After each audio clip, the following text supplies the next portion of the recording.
Alright, another thing that Photoshop allows us to do is create what's called masks.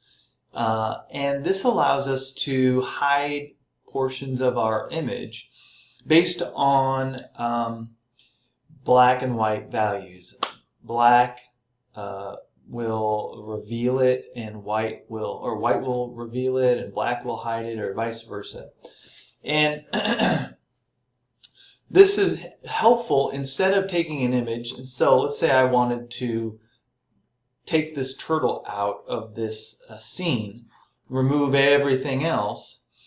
Well, I could use my eraser tool and go into my scene and just start erasing as much as I can using a brush, just erasing things.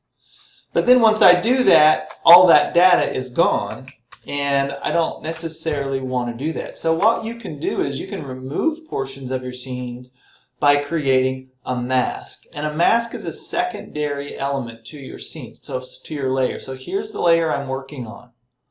And I'm going to go down and I'm going to choose this icon that's called mask. And it looks like a piece of paper with a hole cut out of it, just like a mask for Halloween would be a piece of plastic with holes cut out of it so you can see through it.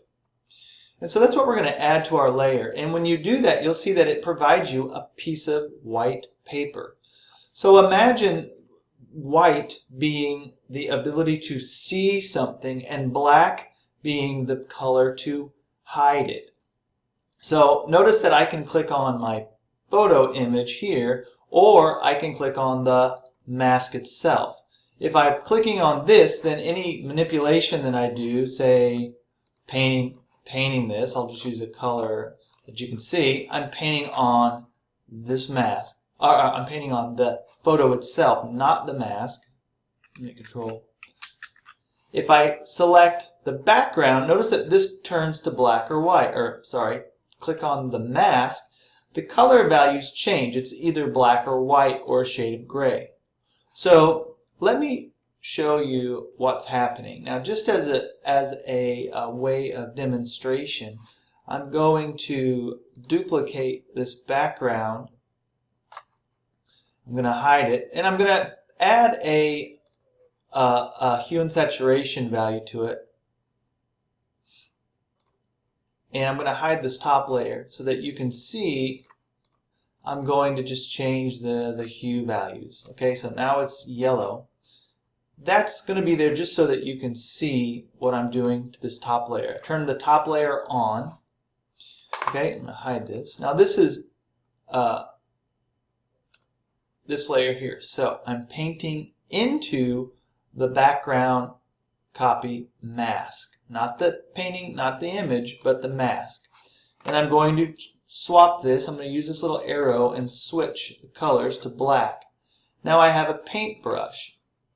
Now if I use my right square bracket, I can increase my paintbrush. And you'll notice that when I do that, what I'm actually doing is revealing the picture below it. Maybe you like to see transparency. So notice that I'm getting a black splotch over here. And wherever I paint a black splotch, I'm seeing through that image. I'm not erasing it. As a matter of fact, if I switch this and go back and paint white in there, my image is back. So really what I'm doing is I'm just kind of making it transparent. If I chose a gray color, the darker or lighter the gray, the more transparent it will be. So it makes it easier for you to see. The different kind of brush that I use will determine the shape or the type of removal that I'm using. So if I increase my brush, I'm now revealing I'm painting kind of splotchy transparency, semi-transparent. Okay, so that allows you to create transparent elements on an image. So I am going to go back to my mask. I'm going to go back to painting it. I'm going to restore it to white. I'm going to choose a hard edge brush here, a harder edge brush, or a square brush if I want. And I'm going to increase the size, and I'm just going to paint everything back to white. All right? Now, one of the neat things that you can do with this is that simply instead of removing physically the pixels, then you can paint out the background that you don't want. So I can then go through and paint out as much of my background. I'll hide that. So now you can see that I'm painting it out. And I can go through this and I can paint out with as much detail as I need the areas I don't want. So what I'd probably do is go, oops. See, if I do something like that, I didn't destroy the image. I can simply go back, go back to white and paint that back in and swap this out, go back to black and carry on with my picture, my painting. Do it again. But that's okay because I'm not ruining it. I simply just add it by painting it black, back with black. All right. And so I can quickly remove parts of my image. I'm not removing it, but I'm basically just hiding it with transparency. And that's one way to manipulate different things. So here, let's look at a neat application of this. I'm going to go back to white, increase my brush, great, to a great depth here, and I'm going to then treat my mask layer just like I would a gradient. So if I go in, I've got my mask layer selected, I choose this gradient here, and if I choose, depending on how I do this, I can make part of my image transparent and part of it not. So if I reveal that other part, I get some pretty cool effects. Notice what just happened. I have the image below, this orange one, being revealed or being hidden depending on the colors that I have. Depending on where I choose to draw my colors or how I choose to draw my colors, I can make some pretty interesting effects with that. So if I wanted to highlight or do it the other way, I could do some really interesting things. Okay? And so those kind of tricks are kind of neat. It gives you a neat, I actually kind of liked how it was a split color-wise. Another thing that you can do is, I'm going to go back and paint in my white values. So I go back here.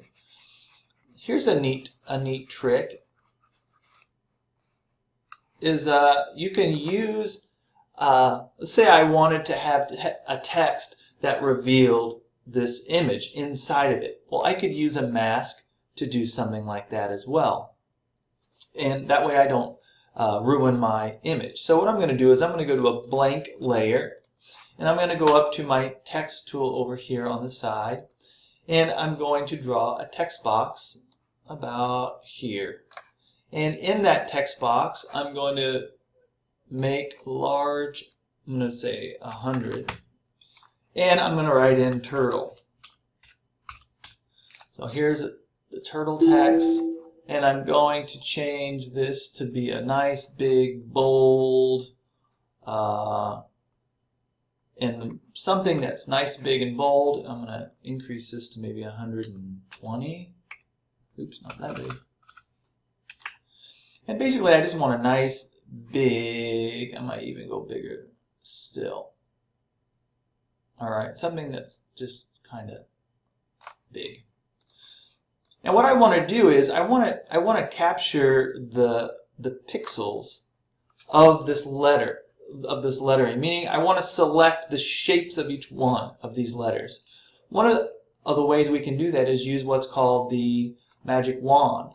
And the magic wand is hidden inside our quick selection down here. It's the 1, 2, 3, 4th one down. We use the magic wand.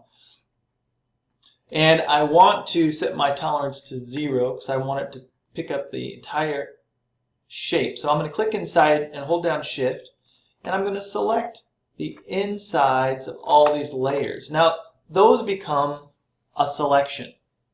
Okay? I'm going to go to I can actually turn that off, and you can see that the selection remains. And I'm going to go down to my mask here. And what I want to be able to do is hide or reveal. So in my mask is currently all white, which means it's all being revealed. Now, if I was to invert this selection, if I wanted to select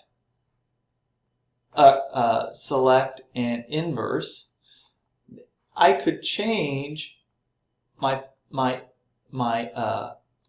selections to black, and if I go through here, I can then change out and or basically paint all the pixels except for the ones inside to black. Okay, and that's basically saving the turtle images that was on top, and I'm basically making transparent everything else. So essentially, the photograph here, and I can still move it. All right, oops, I can separate it out. Hold on. Control. If I uncheck this, I can actually move the picture itself underneath that window. So it's essentially like making a transparent window here. And I can put that object and just reveal it only through those letters. Again, if I go back to my original mask here, and if I invert this again and I paint, I can then paint everything back to white, revealing it. And if I go up to select and inverse, and if I go back to here, then I can paint inside of that and make that and reveal the image below. Okay?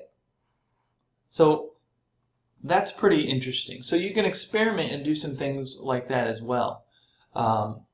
Now, here's something that's kind of interesting as well, is I can actually save this selection if I wanted to. I can take this selection that I have, and I can save it as a separate channel. Because if I was to hit Control D right now and deselect it, then that turtle shape would be, those turtle selections would be gone. But I can actually save this if I go up and I'm under Select, and I can say Save Selection. And I can give it a name, and I'll call it Turtle Text. And when I do that, I can say OK. And now if I hit Control D, and if I realize I didn't like that, let's say I wanted to use that on something else, to add a new image, or I just wanted to start over, I can actually call up that selection by saying Load Selection, and I can go and I can call up Turtle Text and say OK, and it brings back that selection. Now it just happens to be in the same spot, but if I was to paint this turtle selection on another layer, like I'm doing here, then I can use it on multiple layers. So using masks and selections really can be quite fun and interesting. It's something that you can experiment with, so you don't destroy your image, but you are able to change the transparency of it. You can get some really neat effects that way, especially if you do transitions, where you transition from one image to another. So masks and selections are really, really important tools to be using in Photoshop.